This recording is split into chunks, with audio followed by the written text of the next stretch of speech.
voltamos trazendo um tema que nos faz refletir, que acontece com todos nós, dia a dia, que nos emburrece, que nos entristece, né? Mas é bom a gente saber quem são as pessoas que estão perto da gente.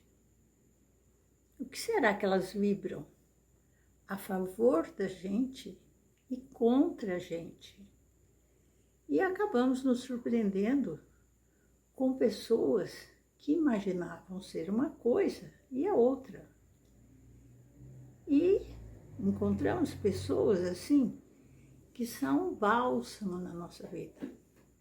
Pessoas boas, é essas que devemos manter ao nosso lado, a cultivar essas amizades maravilhosas. E, infelizmente, temos pessoas que achávamos, né, seja na área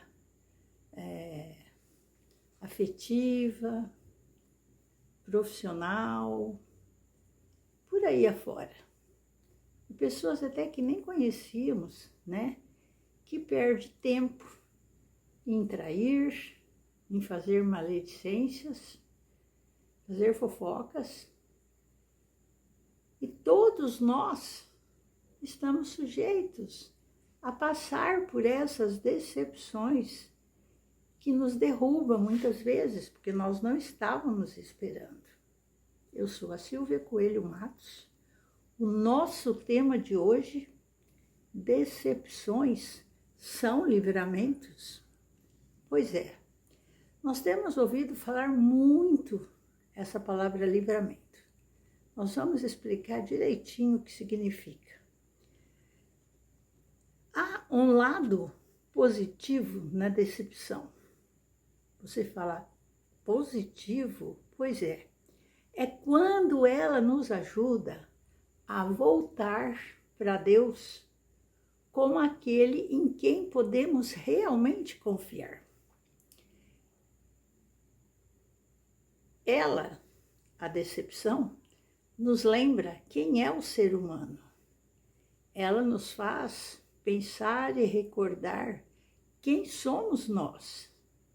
E ela acaba nos apresentando e nos aproximando mais de Deus.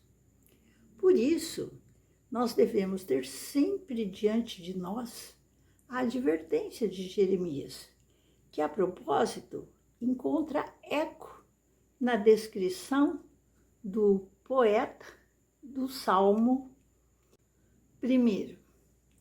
Bendito é o homem cuja confiança está no Senhor, cuja confiança nele está.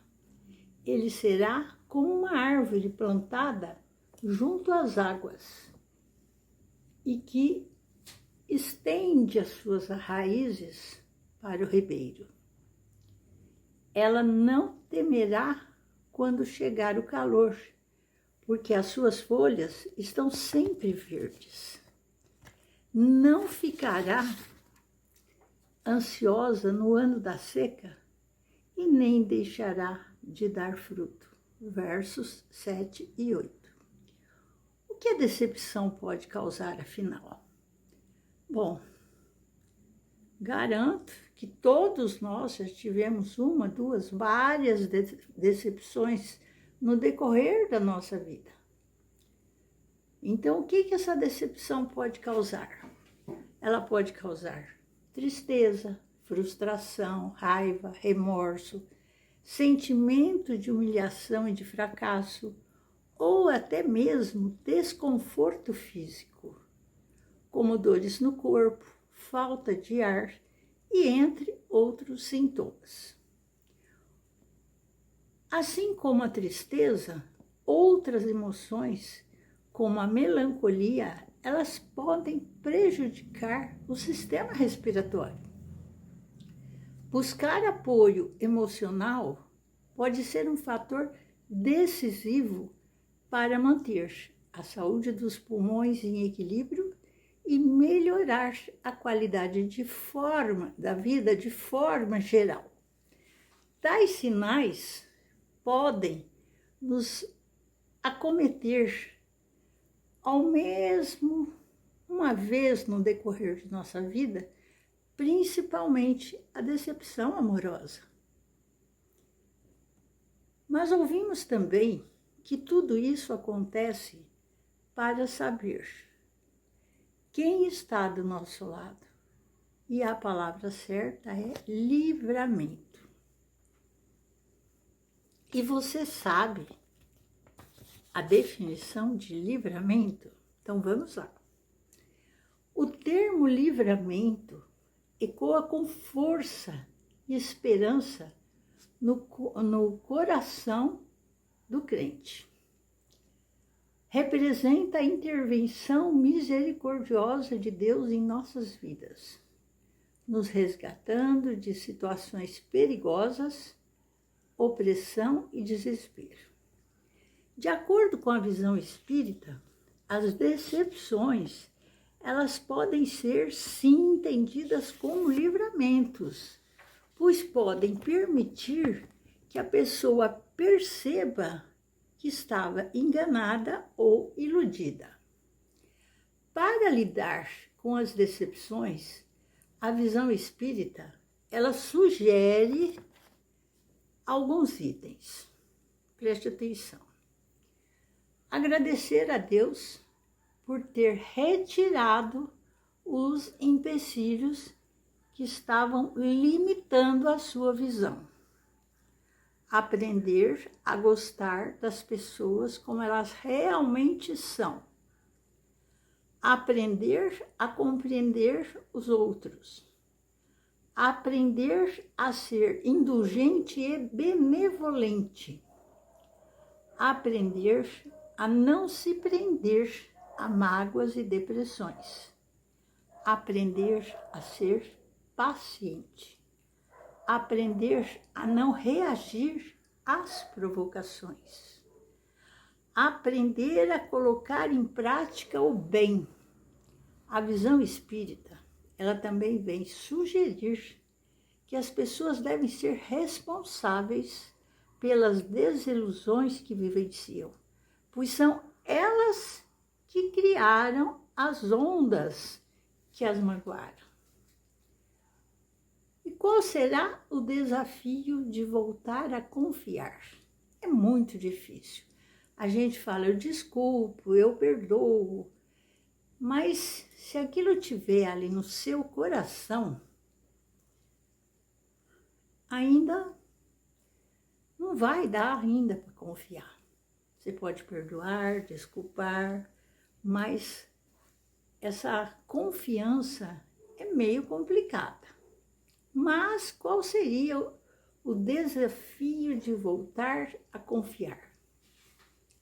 Se o preço da decepção foi muito alto, é mais alto ainda o preço de não nos relacionarmos pela simples razão de que não o conseguimos e, no fundo, não queremos.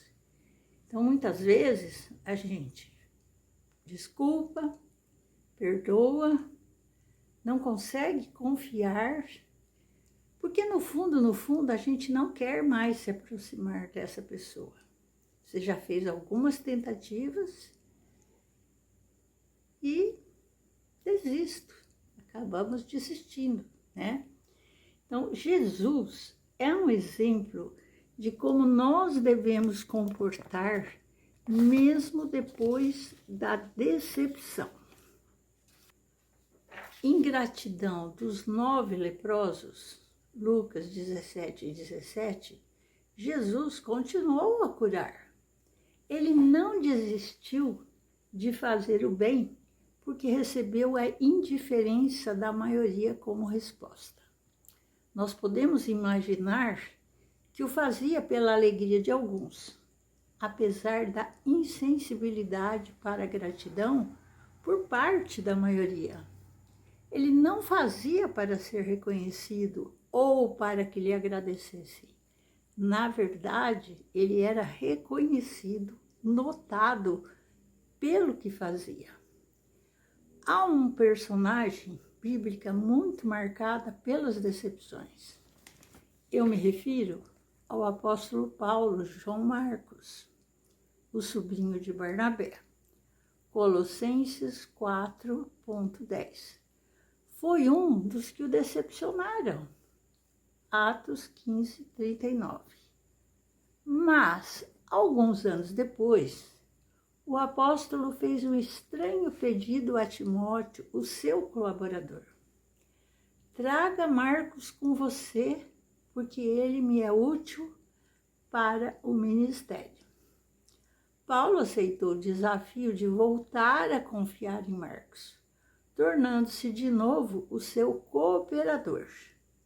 Aquele que o abandonara era agora um cooperador de grande valor. Com relação, portanto, àqueles que nos decepcionam, a nossa atitude deve ser a de Paulo em relação a João Marcos. Ele não se recusou a relacionar-se. Pois bem, é difícil, né? Essa lição é difícil. Pois é difícil recuperar a confiança das pessoas que nos decepcionaram. Certo que diante da decepção, que traz transtorno de vários níveis às pessoas, nós devemos evitar odiá-las, fazer comentários pesados, comentários negativos, ter ressentimento, esgotamento relacional, ficar constantemente martelando na nossa cabeça aquele acontecido ou comentando com terceiros. Enterre, esqueça, perdoe. Se puder, reaproxime-se, mesmo que a confiança dificilmente será reconquistada. Mas faça um esforço. Se você está amargando a dor de uma desilusão, porque a decepção é uma desilusão, mas agradeça a Deus por ter retirado dos seus olhos os empecilhos que lhe toldavam a visão. Agradeça o livramento, ou seja, que te afastou dessas pessoas que poderiam continuar te fazendo mal. E você às vezes nem sabia. Passe a gostar das pessoas como elas são e não como você gostaria que elas fossem. Decepções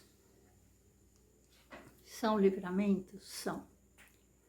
Então, faça uma reflexão.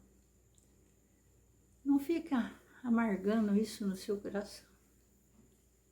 Deus é poderoso, Jesus é maravilhoso, os guias e protetores sempre nos auxiliando. O nosso anjo da guarda está sempre passando boas intuições. Então, meus amigos, vamos procurar entender que essas decepções é para a gente amadurecer. Quando a gente tem fé, quando a gente presta atenção às intuições, menos decepcionados vamos ficar com o nosso próximo. Principalmente quando temos a intuição ou sabemos que essas pessoas são assim, não vão mudar, certo? E quanto às decepções amorosas, é a mesma coisa. Acabou? Acabou. Né? É difícil? Muito difícil. Mas vamos fazer uma limpeza no seu coração, limpando a raiva, o ódio, a mágoa. Vamos pedir nas nossas orações da manhã, nas orações ao deitar, para que a gente vá se fortalecendo. Isso é fé. Isso é fortalecimento de fé. E cada intensidade de fé que vamos somando e vamos crescendo e vamos melhorando, tudo vai ficando mais fácil. Eu gostaria, antes de encerrar, que você está acompanhando os meus vídeos e esquece de clicar lá, curtir. Isso mede a frequência, né, das pessoas que estão entrando aqui nos vídeos do YouTube. Então, curta. Isso conta ponto para mim.